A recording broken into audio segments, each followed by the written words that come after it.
It's not talent. It's not discipline. It's not even hard work. So, what really separates high performers? Because if it were talent, we'd see the most gifted people always win. We don't. If it were discipline, then everyone with a strict morning routine would dominate life. They don't. And if it were hard work, then the busiest person in your city would be the most successful. You already know that's not true. Look around. There are people who read every productivity book. They wake up early. They grind. They hustle. But their results stay average. Meanwhile, some people don't seem frantic at all. They move calmly. They think clearly. They make fewer decisions. And yet, they compound faster. So what's the difference? Here's a dangerous assumption most people carry. They think performance is an individual sport. You versus the world. Your willpower. Your habits. Your mindset. But what if that's incomplete? What if performance is actually environmental? What if the biggest force shaping your output is not inside your head, but sitting across from you at dinner? Think about this. Every day you absorb standards. What is normal? What is ambitious? What is risky? What is possible? You don't consciously choose these definitions. You inherit them. From conversations, from jokes, from complaints, from who you spend your weekends with. If everyone around you thinks 6 figures is crazy money, your brain quietly caps its expectations. If everyone around you treats learning as optional, you start seeing growth as extra effort instead of baseline. This is subtle. No one announces it. No one forces it. No one signs a contract saying, "We agree to stay average." It just happens. Standards spread silently. Energy spreads silently. Limits spread silently. And here's the part that most people miss. Your brain is built to adapt. It constantly scans, what does my group reward? What does my group criticize? What does my group celebrate? Then it adjusts your behavior to fit. Not because you're weak, not because you lack ambition, but because humans are wired for alignment. So here's the uncomfortable question. Are you choosing your circle? Or is your circle choosing you? High performers understand something most people don't. Before they optimize their calendar, before they optimize their routines, before they optimize their diet, they optimize proximity. Because the people around you are not background noise. They are the baseline. And once a baseline is set, everything above it feels extraordinary. Everything below it feels unacceptable. So the real leverage isn't always in doing more. Sometimes it's in standing somewhere different. If that's true, then the biggest upgrade in your life might not be a new skill. It might be a new room. And that changes everything. Let's look at a pattern. Not a theory. A pattern. Charlie Munger didn't just read better books. He changed who he stood next to. He moved from small legal circles into rooms filled with disciplined investors. The conversation shifted. The standards shifted. The scale of thinking shifted. And his results compounded with it. Steve Jobs did something similar. When he returned to Apple, he didn't just redesign products. He redesigned the room. He removed layers, cut average performers, built small, intense teams. He was obsessive about who was allowed in key conversations because he understood something simple. Quality of thinking rises or falls with the people in the room, Naval Ravikant didn't build leverage alone either. He surrounded himself with builders, capital allocators, operators, people who talked about ownership instead of salary, equity instead of effort, long-term bets instead of short-term wins. That shift in conversation creates a shift in ambition. And then there's Daniel Kahneman. His work didn't emerge in isolation. His partnership with Amos Tversky sharpened his thinking. They challenged each other, refined each other's blind spots, stress-tested ideas repeatedly. That friction produced breakthrough insights. Now pause for a second. Different fields, different personalities, different industries. Same pattern. Decision. New circle. Expanded standards. Exponential growth. Coincidence? Probably not. Because here's what's easy to miss. When you change your circle, you change your reference point. And when your reference point moves, your sense of what's normal moves with it. You've probably already guessed it. High performers choose their reference group carefully. Not because they're arrogant, not because they think they're superior, but because they understand adaptation. Humans adjust upward or downward. If your circle complains, you normalize limits. If your circle builds, you normalize growth. If your circle sees risk everywhere, you hesitate. If your circle sees opportunity everywhere, you experiment. And this happens quietly. No one tells you to shrink. You just do. Here's the uncomfortable part. You don't rise to your goals. You fall to your environment. Your standards slowly match the room. Your ambition mirrors the room.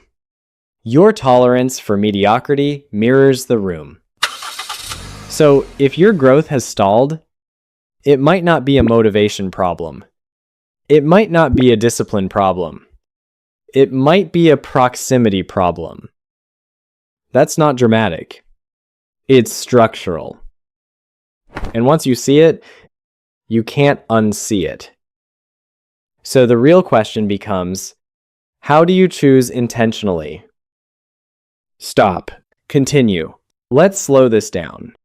Because once you see the pattern, you need a way to act on it. High performers don't randomly network. They design exposure. First, they raise the standard of conversation. Charlie Munger often talks about mental models. Not gossip. Not drama. Models. If your daily conversations revolve around complaints, your thinking shrinks to problems. If your daily conversations revolve around ideas, your thinking expands to systems. Simple test. Replay your last 5 serious conversations. Were they about people or about principles? Second, they choose energy, not just skill. Naval Ravikant talks about leverage. Leverage isn't just code or capital. It's the mindset of the people around you. Some people are skilled but cynical. They see ceilings everywhere. Others are calm but ambitious. They assume growth is natural. Spend enough time around the second type, and ambition starts to feel normal. Third, they reduce cognitive noise.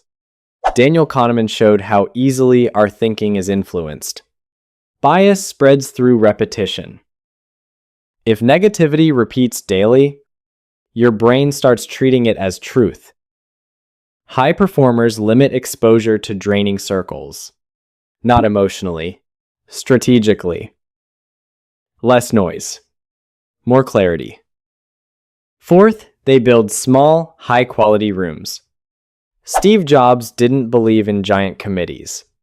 He believed in small teams of A players. Depth over volume. You don't need 200 connections.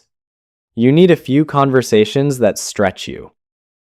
Fewer people, higher bar. Finally, they create upward pressure. If you are the most ambitious person in your circle, you stop stretching. But if you step into a room slightly above your level, you feel tension. Not fear, pressure. That pressure is productive. It forces upgrades, language upgrades, standards upgrade, execution upgrades. And here's the key. You don't need to abandon everyone. You need to consciously add rooms that pull you upward. Because environment isn't fixed. It's designed. Now let's close this carefully. High performers don't just manage time. They manage proximity. You can optimize your calendar, your habits, your diet, but if your circle stays the same, your ceiling quietly stays the same. Because your circle sets your baseline, and your baseline becomes your limit. So the real question isn't, am I talented enough? It's, who am I standing next to every day? Your circle is your silent ceiling. And ceilings only move when you change the room? Good. So, how do you design your circle on purpose? Start with the standard of conversation. Charlie Munger built his thinking around mental models. Not small talk, not gossip, models. The level of conversation around you becomes the ceiling of your thinking. If people debate ideas, you start sharpening ideas. If people debate people, you start shrinking into commentary. A simple move. Audit your last week. Were your best conversations about strategy or about situations? Then choose energy over credentials. Naval Ravikant often speaks about long-term thinking and leverage. He gravitates toward builders. People who create. People who assume growth is possible. Skill matters, but energy multiplies skill. Spend time with calm, ambitious people. The kind who talk about ownership, not excuses. Next, reduce cognitive noise. Daniel Kahneman showed how repetition shapes belief. What you hear often starts to feel true. If negativity is constant, your risk tolerance drops. High performers don't argue with every negative voice. They quietly limit exposure. Less noise, cleaner thinking. Then build smaller, sharper rooms. Steve Jobs preferred small teams of A players. Fewer voices, higher bar. You don't need more contacts. You need deeper conversations. Finally, place yourself slightly below the standard. If you're the most driven person in the room, growth slows. But if the room stretches you just a little, you rise to meet it. That upward pressure rewires identity.